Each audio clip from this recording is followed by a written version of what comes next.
너희가 그리스도와 함께 다시 살리심을 받았으면 위의 것을 찾으라. 거기는 그리스도께서 하나님 우편에 앉아 계시느니라. 저 높은 곳을 향하여 날마다 나아갑니다.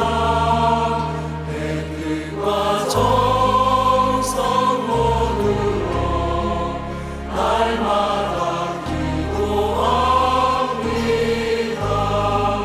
내 주여 내 발 붙드사 그곳에서 내 하소서.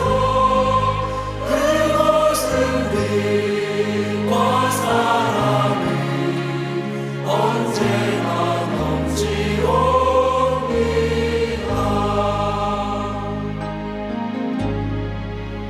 험하고 높은 이 길을 싸우며 나아갑니다. 다시금 기도하오니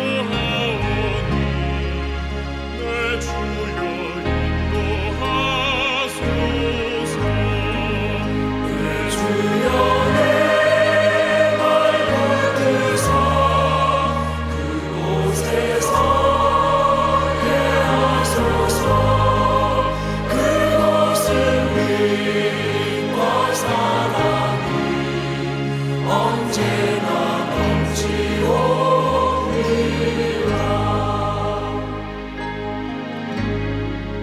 내 주를 따라 올라가 저 높은 곳에 우두서 영원한 평강 누리며 즐거운 노래 부르리. 내 주여 내 발 붙드사 그곳에서 예하소서. 그곳은 빛과 사랑이 언제나 넘치옵니다.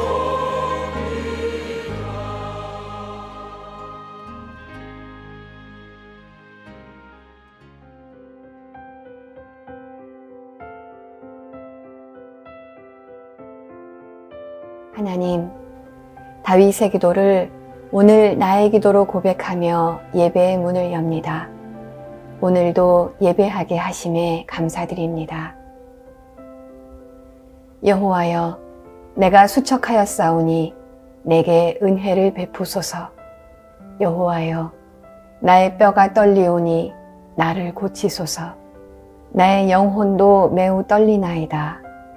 여호와여, 어느 때까지니이까?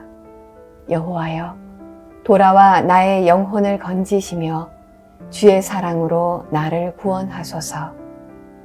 시편 6편 말씀. 아멘. 오늘 우리에게 주시는 하나님 말씀입니다. 시편 37편 5절 말씀입니다.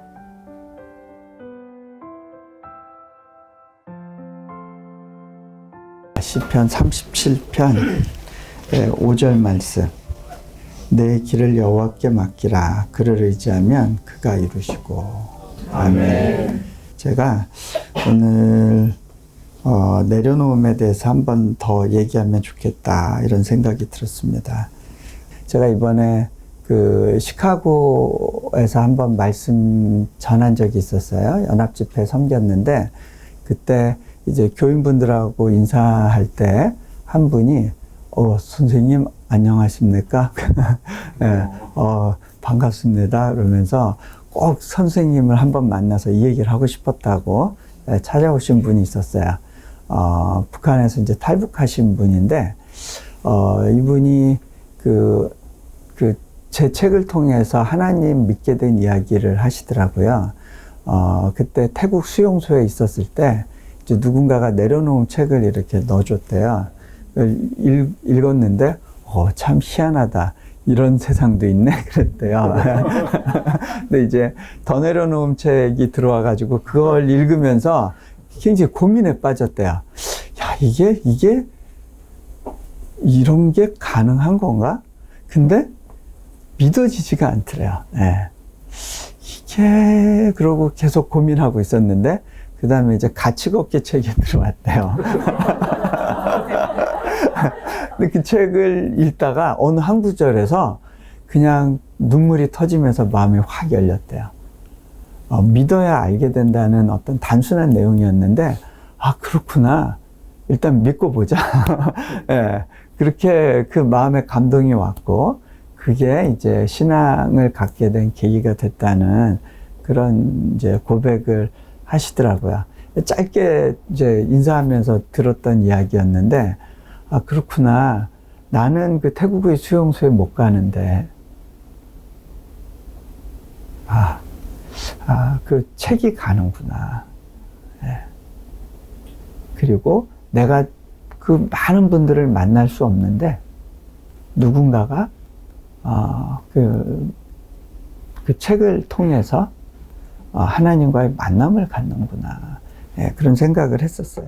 오늘 근데 내려놓는다는 게 뭔가, 예, 제가 뭐 여러 가지로 설명할 수 있고 책에서도 많이 설명했지만 좀 최근에 경험한 거를 기반으로 해가지고 내려놓는 게 뭔가를 좀 한번 설명해 보면 좋겠다 이런 생각이 들었습니다.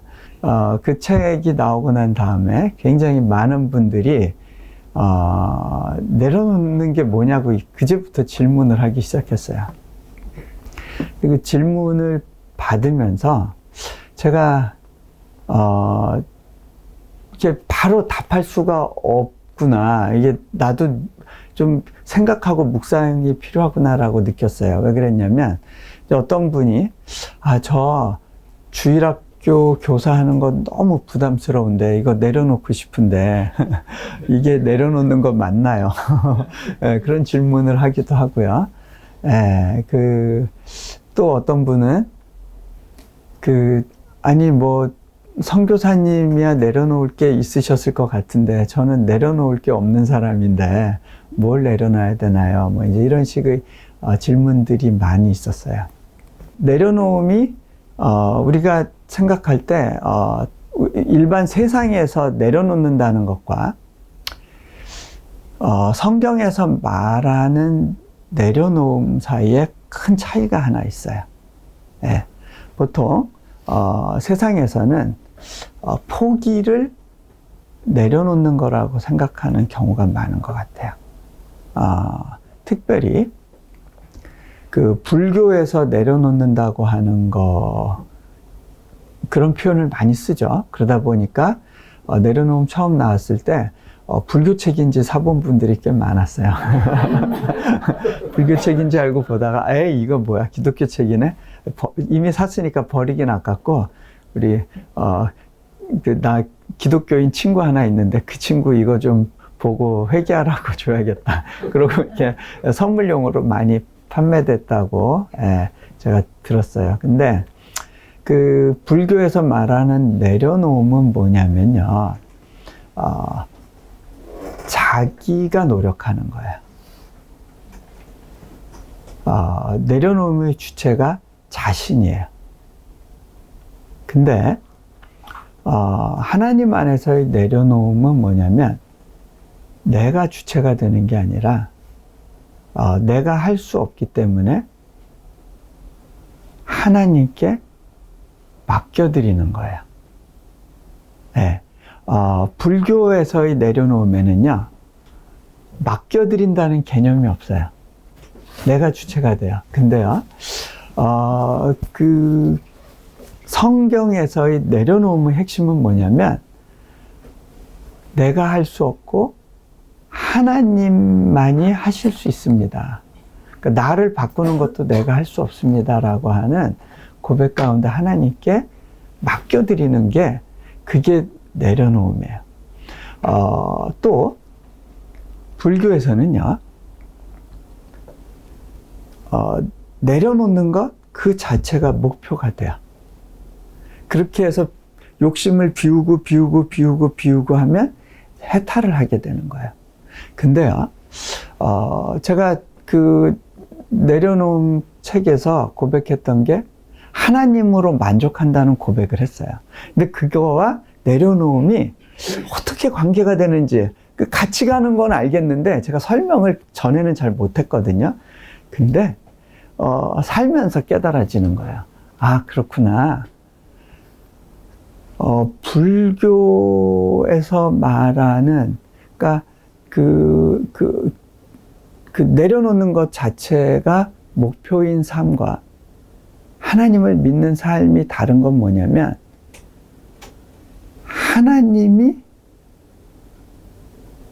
하나님으로 채워지는 거. 그래서 내려놓아지는 거. 네, 그게 차이예요. 그러니까 우리가 아무리 비워도 우리는 그 공허한 상태로 있을 수가 없어요. 다른 뭔가로 계속 채우게 돼 있어요. 그리고 계속 내려놓는 것 같은데, 그러면서 뭐가 강화되냐면 자기의 의지가 강화돼요. 내 안에 나로 가득 차는 거예요. 이게 비워지지가 않아요. 나를 비운다 그러는데 나를 비우는 행위를 통해서 내가 계속 차고 있는 거예요. 근데 그거를 비울 수 있는 유일한 방법이 하나님으로 채우는 거예요. 그러니까 자, 이런 겁니다. 내가 배고프면요, 내 머릿속에서 음식에 대한 생각을 지울 수가 없어요. 그죠? 계속 음식이 생각이 나요. 그런데 내가 좋은 음식으로 배부르고 나면 먹방을 봐도 감동이 없어요. 그죠? 예. 뭔가 이렇게 좋은 음식으로 배불렀는데 맥도날드 메뉴 보면서 너무 먹고 싶어, 이런 생각 안 들잖아요.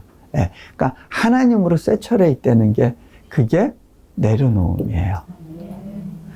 그러니까 예를 들어서 또 이렇게 예를 들 수도 있겠네요. 제가 한 달째 집을 비우고 돌아다니게 되면 막 이렇게 내 안에 집에 대한 허기짐이 있고 아내에 대한 허기짐이 있는 걸 느껴요. 그러면요, 그런 때는요, 그 TV를 보면 모든 여자들이 예뻐 보여요. 네. 그런데 내가 그러다가 집에 가서 아내를 누리고 집을 누리게 되면 그 배고픔이 사라져요. 그쵸? 네. 그러면 그때는요, 뭐 TV에 아무리 멋있는 여자가 나와도 감동이 없어요. 네. 별로 그것이 저한테 뭐 이렇게 전혀 이렇게 뭐 마음에 뭐가 이렇게 인식이 안 돼요. 네. 그런 거더라고요. 그러니까 하나님 한 분으로 만족한다는 것과 내려놓음이 같이 가요. 그분으로 채워지기 때문에 다른 것이 나를 동요하게 하지 않아요. 자, 또 많은 분들이요, 이 내려놓음을 유교의 청빈 사상하고 비슷하게 보는 경우가 있어요. 그래서 내려놓는 삶은 없이 사는 삶이라는 인식을 많이 하게 되는 것 같아요. 네. 그러니까 저도 한때 그런 것에 대한 이렇게 부담을 갖고 지냈던 적이 있었어요. 내려놓음의 저자로서 산다는 건 어떤 걸까? 그러니까 제가 책 제목 붙인 것도 아니지만 어쨌든 사람들은 저 사람 뭘 내려놨나 이렇게 관찰 대상이 되는 시기가 있었어요. 예. 그게 자꾸 의식이 되고 이 사람들의 그 기대에 부응해야 된다고 하는 이렇게 불필요한 이렇게 부담을 느꼈던 시기가 있었는데, 그때는 아무래도 눈치를 보게 되니까 이게 삶이 자연스럽지 않더라고요. 한 가지 예를 들어드리면, 제가 중국에 갔었을 때 짝퉁 시장에서 그 한국 돈 한 5만 원 정도에 여름 양복 2벌을 구입을 했어요. 몽골에서는 여름 양복이 필요 없는데 한국에 나오다 보니까 여름 옷이 필요하더라고요. 그래가지고 잘 됐다고 2벌을 샀는데 짝퉁 시장에서 사다 보니까 한 옷에 조지 알마니가 붙어 있었어요. 상표가.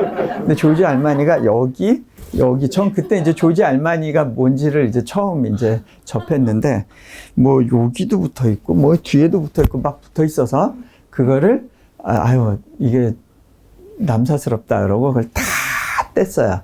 근데 이제 한 곳 어디에 남아 있었냐면 이 목 뒤에 여기에 이제 상표가 붙어 있었는데 이게 옷은 전혀 조지 알마니 옷 같지 않아요. 왜 그러냐면 이게 딱 앉으면 이 안감을 아끼느라고 여기까지만 이렇게 그러니까 서 있을 땐 괜찮은데 딱 어디 가서 앉아 있으면 이 안쪽에 주머니 부분에 허연 게 이렇게 드러나는 그런 옷이었거든요. 근데 어느 집회 갔다가 이제 식사하는 장소에서 이게 여름이니까 더운데 옷 자꾸 벗으라고 그러셔서 아니 저 옷 괜찮다고 그냥 입고 있어도 된다고 그랬는데 굳이 제 옷을 벗겨가지고 걸어주고 오시는데 오실 때 표정이 좀 굳어 계시니까 괜히 걱정이 되는 거예요. 혹시 이 옷 걸어주시다가 뒤에 상표 조지 알마니를 보고 이게 저 사람 내려놓은 거 맞아? 이런 생각을 하는 것 같은 느낌이 드는 거예요. 그러니까 질에 이게 발이 저려가지고 이거를 설명을 해드려야 되나? 이거 설명을 하려니까 너무 복잡한 거예요. 그래서 막 혼자서 괜히 이제 소가리를 했던 적이 있었어요. 그러니까 이제 알아서 몸조심이라고 할까? 이게, 남들이 봤을 때 불편하지 않은 차림이 뭘까? 이렇게 고민을 하게 된 적이 있었는데, 그거에 대해서 좀 자유하게 된 때가 있었어요. 하나님 안에서 내려놓는다는 게 뭔가에 대해서 제 안에 이렇게 평안으로 임하는 어떤 은혜가 있었던 적이 있었는데, 어느 나라를 갔었는데, 굉장히 거기 호텔 값이 비싼 데인데, 좋은 호텔에 숙소를 잡아주신 거예요. 근데 제가 이렇게 계산해 보니까, 이거 하룻밤 값이면 몽골에서 한 달 생활비인데 싶으니까 너무 아까운 거예요. 근데 거기서 식사를 또 대접을 하시는데, 거기 뭐 호텔 식사가 다 비싸 보이더라고요. 근데 먹으면서도 기쁘지가 않았어요. 하나님, 제가 굳이 이런 데서 이런 식사를 하고 이런 숙소에 묵는 게 내가 이거 원한 것도 아니고요. 왜 이런 게 필요한 거죠? 하나님, 저 이거 원한다고 말한 적도 없는데요. 이거 돈이 너무 아까운데 이 돈 차라리 들고 가서 몽골에 가서 귀하게 쓸 수 있을 텐데 왜 이런 시간을 주시죠? 제가 툴툴툴툴 하면서 그날 이제 숙소에 있었어요. 뭐 숙소 환경은 되게 좋고 예쁜데 제 마음은 그렇게 기쁘지가 않더라고요. 근데 그때 하나님께서 제게 이런 마음을 주신다고 느꼈어요. 너 기왕이면 내가 너에게 허락한 그 모든 환경에 대해서 감사하고 기쁨으로 좀 누려주면 안 되니? 그런 마음을 주시는 거예요.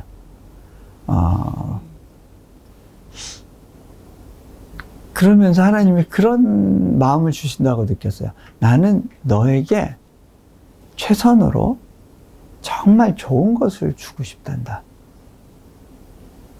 그게 하나님 마음이라는 거예요. 자, 한번 생각해 보세요. 저기 한국 가을 단풍이 참 예쁘잖아요. 그런데 여러분이요, 이 단풍 필요하다고 하나님한테 요구하신 적 있었어요? 하나님, 나는 이렇게 예쁜 자연이 필요해요. 태어나면서 그렇게 요구하신 분 있었어요? 하나님이 여러분에게 허락하신 건요, 여러분이 필요하다고 요청한 것 이상이에요. 이 세상에 보면 너무 신기하고 예쁜 동물들과 물고기와 꽃들이 많아요. 근데 여러분이 그거 다 하나님한테 요청해서 받은 게 아니에요. 근데 하나님이 그거를 예비하실 때 여러분 한 사람 한 사람이 보고 누리고 즐거워할 거에 대해서 기대하고 계셨다는 거죠.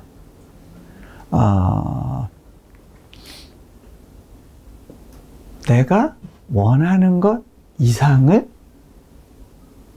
먼저 마음으로 생각하시고 준비하시는 분. 그분께서는요, 내가 너에게 준 것을 너희가 좀 더 기쁨으로 누려주지 않겠니? 라고 말씀하시며 다가오시는 분이라는 거예요. 제가 그 마음을 누리고 나서 보니까, 내가 나를 위해서 요청하는 것보다 하나님이 나를 위해서 예비하신 것이 더 크다는 것을 즉 믿을 수 있게 되더라고요. 제가요, 저를 보면 잘 못 믿겠어요. 제 자신이 잘 안 믿어져요. 저는요, 그렇게 자꾸 요즘은 깜빡깜빡 하고요. 잊어버리는 것도 많고요. 실수도 참 많이 해요. 예를 들면요. 이번에 나오면서요. 제가 한국에서 2주 정도를 있고, 인도네시아 들어가서 그날 밤에 잠시 옷 갈아입고 새벽에 또 이디오피아를 가야 돼요. 그래서 짐을 2개를 싸자. 안전하게 미리미리 준비하자 해서 짐을 2개를 준비를 했어요. 그런데 준비하고 나오면서 아차 면도기, 그래서 면도기 다시 넣고, 그리고 이젠 다 챙겼을까 하고 나오는데 보니까 몇 가지를 또 빼먹었어요. 핸드폰 충전기, 그 다음에 시계, 뭐 이런 걸 빼먹었더라고요. 아무리 준비한다고 해도 빼먹고 다녀요. 제가요, 한두 번 이런 실수를 하는 게 아니에요. 얼마 전에 미국에서 트랜짓 할 때 화장실에서 잠깐 핸드폰 보다가 거기다 놓고 나온 거를 나중에 비행기 타기 직전에 알았어요. 화장실 뛰어가가지고 보니까 누가 이미 거기를 차지하고 있더라고요. 톡톡톡 하면서 그 사람이 깜짝 놀래죠. 저 거기 핸드폰 놓고 나온 것 같은데 혹시 핸드폰 보셨냐고. 그 사람이 밑으로 쑥 내밀어요. I'm sorry and thank you 그러고 그냥 집어들고 오고, 근데 그때 제가 핸드폰 깜빡했으면 두고두고 고생했겠죠. 그런 적이 한두 번이 아니에요. 한 번은, 비행기 안에서 지갑을 흘리고 나왔는데 모른 거예요. 미국에서 살 때. 어떡해, 이거. 지갑 잃어버렸네? 이게 중간에 이제 잠깐 트랜짓 할 때였거든요. 하나님께 기도하는데 왠지 지난번 비행기 바로 내린 게이트 가보라는 마음을 주셔서 거기 갔더니 거기 가서 그냥 다짜고짜 물었어요. 나 비행기에서 뭐 놓고 내렸는데 혹시 그 비행기 출발했냐고. 그 비행기 막 출발했대요. 어떡하냐고. 나 놓고 내렸는데 뭐 놓고 내렸냐고. 혹시 지갑 아니네요. 맞다고 그랬더니 그 사람이 그 비닐봉지에 담긴 지갑을 건네주더라고요. 그래서 그거 받아가지고 비행기 떠나기 직전에 타고 내렸어요. 그리고서는 공항에서 운전하고 오는데 중간에서 경찰이 딱 잡더라고요. 라이트가 하나 나갔대요. 그러면서 신분증 보재요. 그때 신분증, 특별히 운전면허증을 안 보여주면 조지아주에서는요, 바로 그날로 경찰서로 가요. 그리고 한 2박 3일 조사받아요. 예. 이민국 관련해서 굉장히 좀 이렇게 외국인이라든가 또 이제 동양인들한테 이제 깐깐하게 하는 그런, 때였는데 위험할 뻔했죠. 예. 제가, 저를 못 믿겠더라고요. 예. 항상 이제 조심한다고 하고 잘 준비한다고 해도 어디서 펑크가 날지 몰라요. 어제도 제가 울산 갔다 왔는데 그저께 비행기 내려가지고 부랴부랴 준비해가지고 그 기차 타러 가는데 시간이 늦겠더라고요. 예, 그래가지고 기차 하나는 보내고 그 다음 기차 어떻게 겨우 표 구해가지고 그 차를 주차하고 부랴부랴 전속력으로 뛰어가지고 겨우 가까스로 그 기차를 잡아 타고 가는데 제가 기차 안에서 그런 생각이 들었어요. 아, 내 인생은 항상 이렇게 늘 뛰어다니다가 끝나는 인생인가 보다. 예, 한 달에도 몇 번씩 이게 절박하게 초를 다투면서 다니는데 근데 신기한 건 그래도 한 번도 집회 늦은 적이 없게 인도하심을 받았다는 거야. 예, 그 차가 그렇게 막히는 상황에서도 그래도 또 주차장에서 주차할 곳도 있고 그렇게 인도하신 가운데 한 번도 비행기 미스하지 않고 이러고 다니고 있는 걸 보면 하나님의 은혜예요. 예.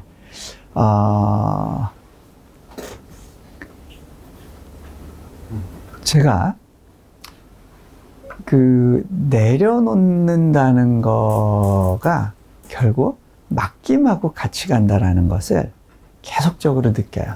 제가 이제 그런 삶을 지속적으로 경험하다 보니까 다른 분들하고는 조금 이렇게 그 삶의 문제를 바라보는 방식이 다른 것 같아요. 그러니까 어떤 면에서 그러냐면 제가 한 번은 그 부산에서 일정을 마치고 거제도로 가고 있는데 거제도 가는 중에 한 목사님이 그 이제 잘 출발해서 거제도 가고 있냐고 이제 그 전화를 주셨어요. 제가 전화를 받으면서 혹시 이쪽 길로 가고 있나요? 그래 물어보시길래 근데 제가 보니까 지금 산길이 나오는데 좀 다른 길로 가고 있는 것 같아요. 그래요? 그러면 시간 내에 도착하실 수 있겠어요? 네, 아마 잘은 모르지만 하나님께서 늦지 않게 그 인도에서 목적지에 도착하게 해주실 거라고 믿어요. 걱정하지 마세요. 이러고 제가 전화를 끊었는데 그 목사님한테는 그 말이 좀 굉장히 충격이었나 봐요. 네. 이 사람 진짜 내려놓고 사는 사람인가 보다. 그 상황이면 당연히 밤 늦은 시간에 길을 가는 거고 시간 맞춰서 가야 되는데 더군다나 보니까 길을 알려준 길로 안 가고 다른 길로 가고 있는 것 같은데 어떻게 저렇게 그 옆에 있는 사람이 들어도 걱정이 되는 상황인데 하나님이 알아서 제 시간에 도착시켜 주실 거예요 라고 말을 할 수 있을까? 근데 그때 좀 저 사람은 정말 고백한 대로 믿고 사나 보다. 네, 그런 생각을 하게 됐다는 거예요. 그렇구나. 누군가에게는 내가 사는 삶의 방식이 굉장히 이상하게 보일 수도 있구나. 다 같이 교회 안에서 살지만 때로는 그 경험하는 하나님이 다를 수도 있겠구나. 이제 그런 생각을 했는데요. 근데요,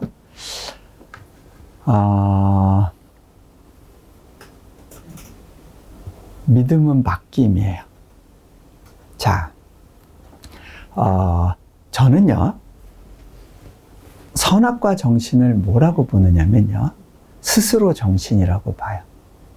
자, 인간이 에덴 동산에서 살 때는요, 하나님이 마련해 주신 것만으로 충분하다고 생각하고 살았어요. 그쵸? 더 필요한 게 없다고 생각하고 살았어요. 그런데 사단이 이야기를 해요. 너에게 부족한 게 한 가지 있어. 너에게 선악과가 부족해. 자, 선악과는 뭐냐? 그 이전에 아담은 하나님이 주신 것만 가지고 살 수 있다고 생각을 했는데 너한테 한 가지가 더 필요해. 그게 뭐냐면 너 스스로 선과 악을 판단하는 능력이야. 무슨 얘기냐면 네가 바로 판단의 주체가 돼야 돼. 필요한지 불필요한지를 네가 결정하는 거야. 하나님으로부터 받는 게 아니라 네가 판단의 주체가 돼서 너 스스로 너의 필요를 채울 수 있어야 돼. 그게 신이 되는 거야. 네가 네 인생의 주인이 돼야 돼. 라고 이야기를 하는 거죠. 그래? 그러고 보니까 그렇네? 선악과를 먹었어요. 내 스스로 내가 판단이 주체가 되겠다라고 했는데 그러고 나서 보니까 뭐가 보여요? 자신의 벌거벗은 모습이 먼저 보였고 상대방의 벌거벗은 모습이 보였어요. 예전에는 하나님의 눈으로 나를 보니까 내가 부족한 게 없었어요. 하나님의 렌즈로 아내를 보니까 아내가 벌거벗었지만 그것이 부족하게 보이지 않았어요. 그런데 그 렌즈가 걸어지고 나니까 수치심이 찾아와요. 내가 부끄러운 거예요. 그리고 두려운 거예요. 그래서 숨었어요. 자, 저는 내려놓음을 또 맡김이라고 말했는데 그 맡긴다는 건 뭐냐면 내 스스로 내 필요를 채우겠다고 하는 노력을 중단하는 거예요. 내 스스로 내 필요를 채우겠다는 노력, 그거를 중단하는 거예요. 내 안에 정말 내재된 필요, 그 필요를 채울 수 있는 분이 하나님이라는 걸 고백하는 거예요.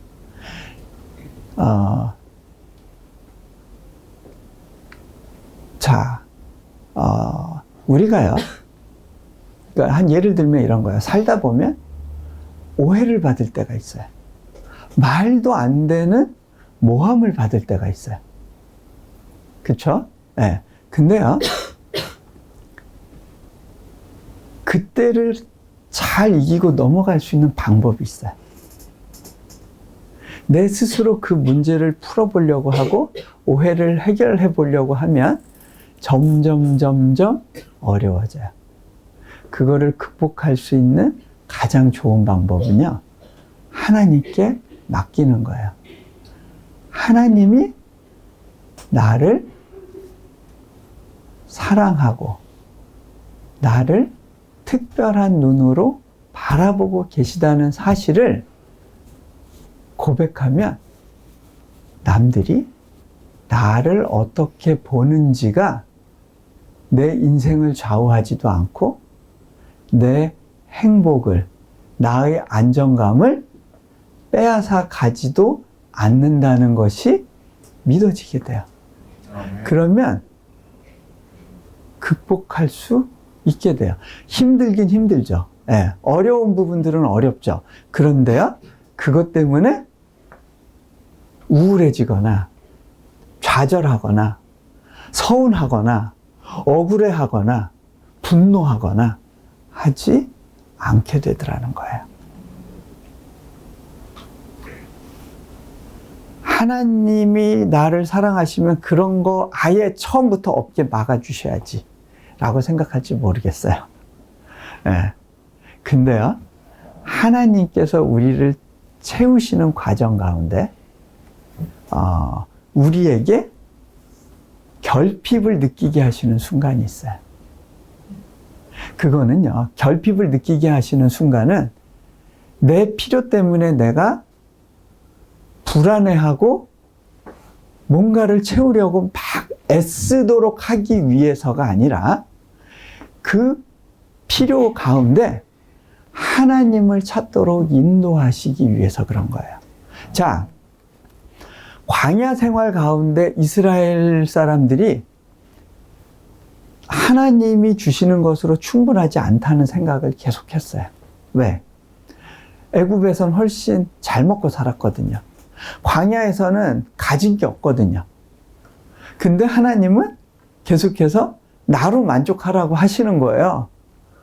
아니, 이 광야에 집어넣어놓고 어떻게 하나님이 다 채워주시지도 않는데 불안하잖아요. 근데 하나님은 그때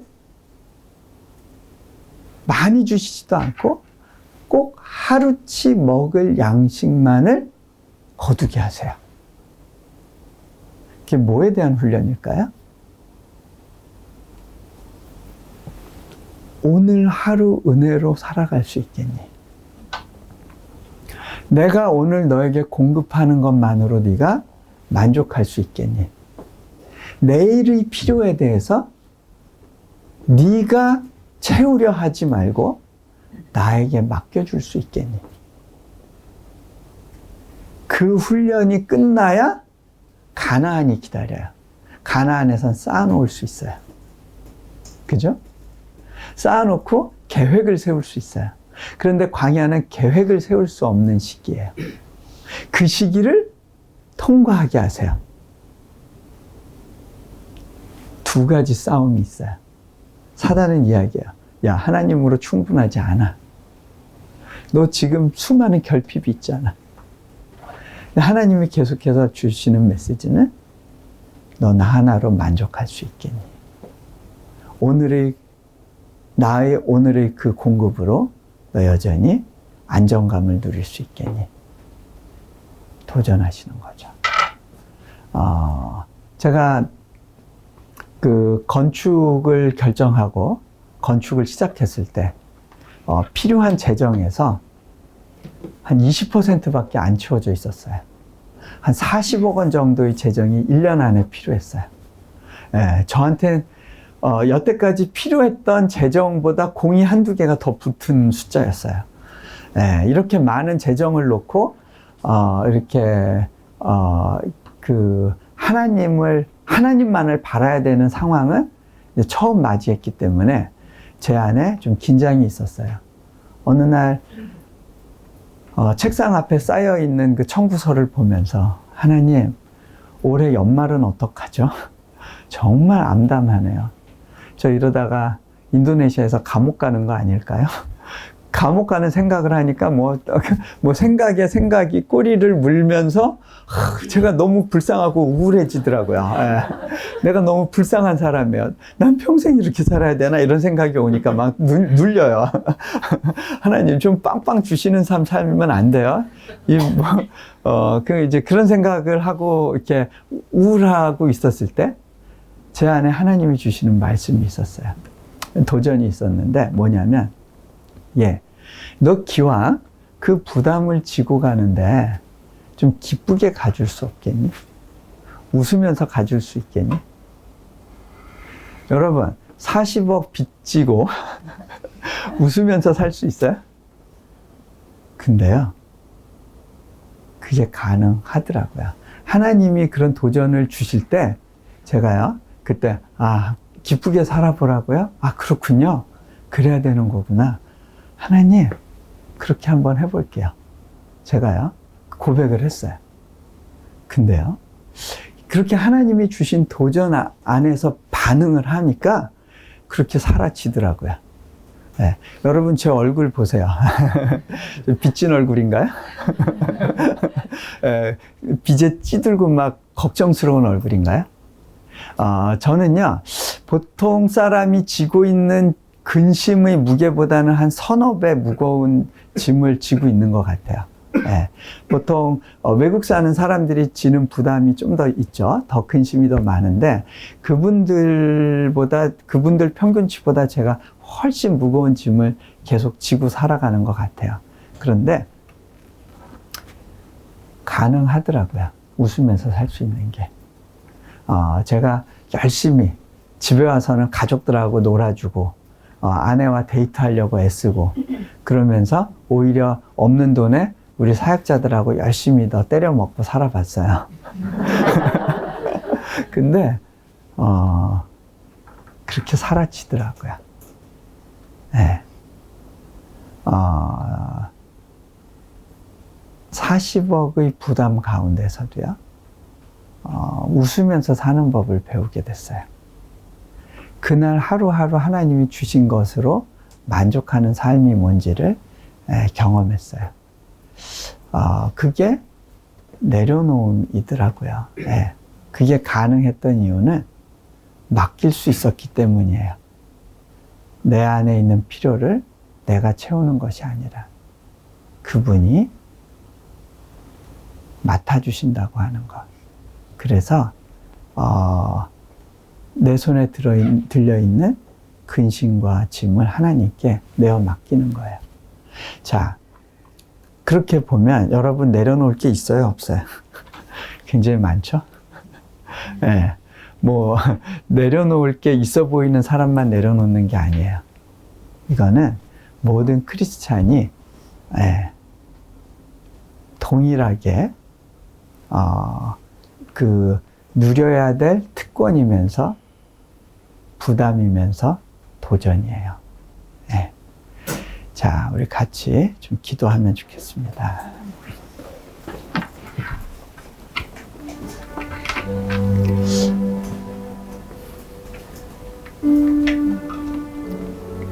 내 길을 여호와께 맡기라. 그를 의지하면 그가 이루시고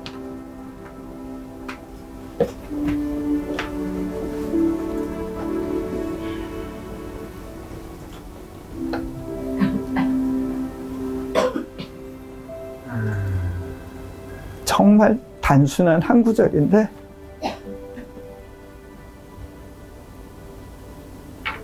이 말씀이 정말 믿어지시나요?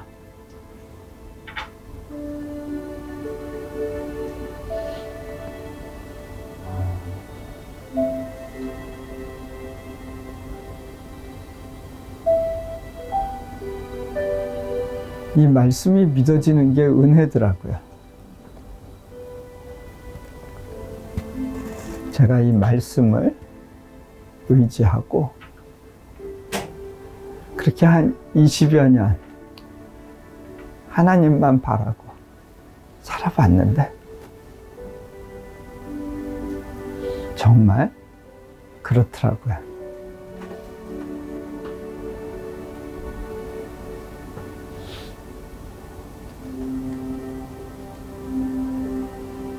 그분으로 충분하더라고요. 내가 어떤 위험 가운데 있든, 어떤 오해 가운데 있든, 어떤 부담 가운데 있든, 어떤 짐을 지고 있든,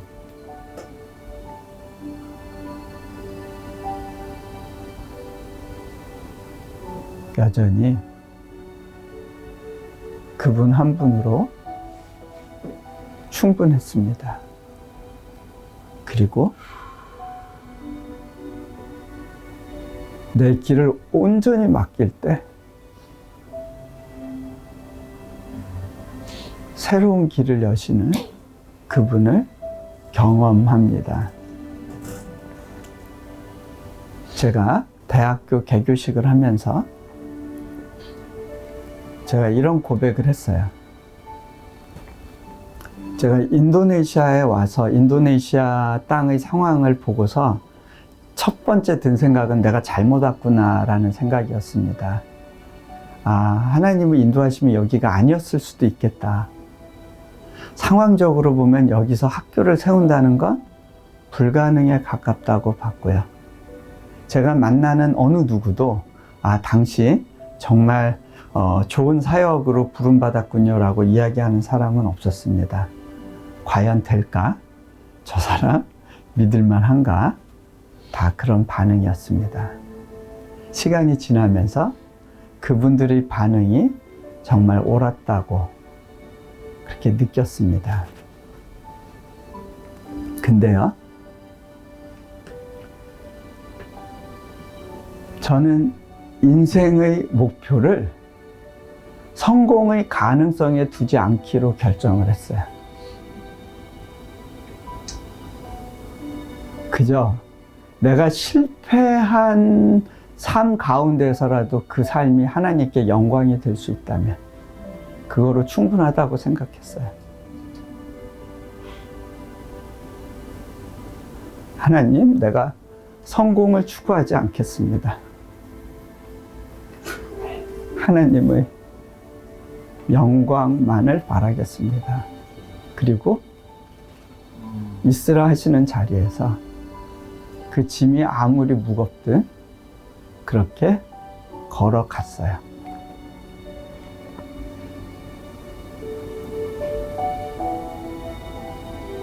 그리고 불가능 가운데서 길을 여시는 하나님을 계속해서 경험했습니다.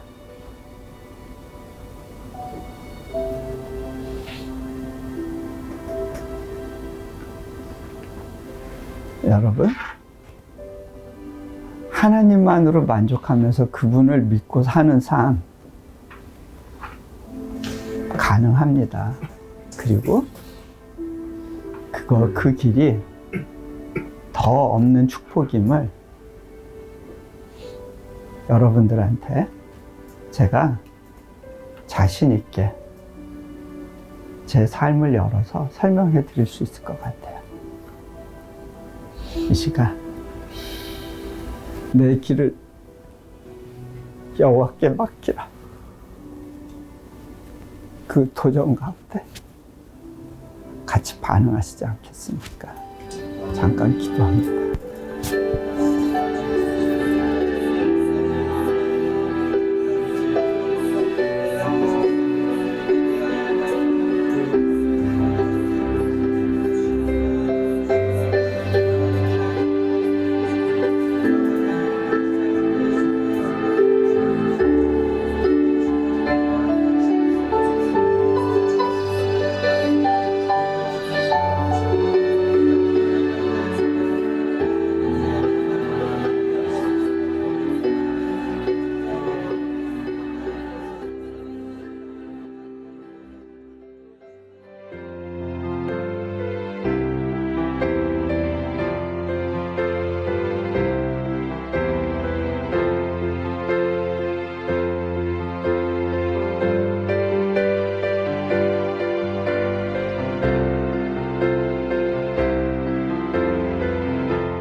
하나님, 이 땅의 어려운 상황 가운데서도 예배하게 하심에 감사합니다. 오늘 주신 말씀, 고백한 기도, 삶으로 살아내는 자 되길 간절히 소망합니다. 주님의 선하신 능력이 우리를 이끄심을 굳게 믿으며 나아갑니다. 감사드리며 예수님의 이름으로 기도합니다. 아멘. 주님이 가르쳐 주신 기도로 예배를 마치겠습니다. 하늘에 계신 우리 아버지여, 이름이 거룩히 여김을 받으시오며 나라가 임하시오며 뜻이 하늘에서 이루어진 것 같이 땅에서도 이루어지이다. 오늘 우리에게 일용할 양식을 주시옵고 우리가 우리에게 죄 지은 자를 사하여 준 것 같이 우리 죄를 사하여 주시옵고 우리를 시험에 들게 하지 마시옵고 다만 악에서 구하시옵소서. 나라와 권세와 영광이 아버지께 영원히 있사옵나이다. 아멘.